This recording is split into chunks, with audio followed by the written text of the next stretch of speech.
बहुत समय पहले भारत की धरती पर एक महान साम्राज्य था, मौर्यन एम्पायर। इसी साम्राज्य में जन्म हुआ एक ऐसे राजकुमार का जो आगे चलकर इतिहास का सबसे महान सम्राट बना, अशोका। बचपन से ही वो बहुत तेज, साहसी और निडर थे, लेकिन राजमहल में उन्हें उतना प्रेम नहीं मिला जितना उनके भाइयों को मिलता था। कहते हैं, अशोक को खुद को साबित करने के लिए हर समय संघर्ष करना पड़ा। यही संघर्ष उन्हें एक कठोर और शक्तिशाली योद्धा बनाता गया। जब उनके पिता की मृत्यु हुई, तब सिंहासन के लिए भाइयों में संघर्ष शुरू हुआ। कई कठिन युद्धों और षड्यंत्रों के बाद आखिरकार अशोक विजयी हुए और बने सम्राट। अब उनके सामने था पूरे भारत को एकजुट करने का सपना। अशोक ने अपने साम्राज्य को बढ़ाना शुरू किया। उनकी सेना बहुत शक्तिशाली थी और एक-एक करके कई राज्यों को जीत लिया गया। लेकिन एक राज्य ऐसा था जो अभी भी स्वतंत्र था, कलिंगा।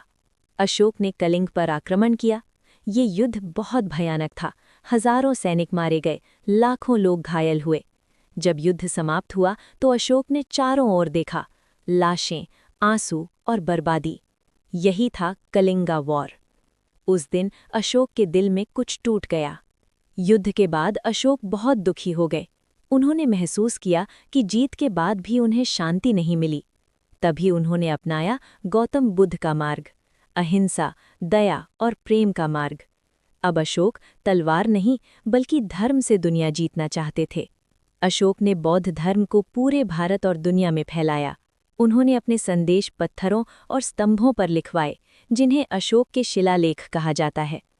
उन्होंने अपने पुत्र महिंदा और पुत्री संघमित्रा को श्रीलंका भेजा ताकि वहां भी शांति का संदेश फैल सके।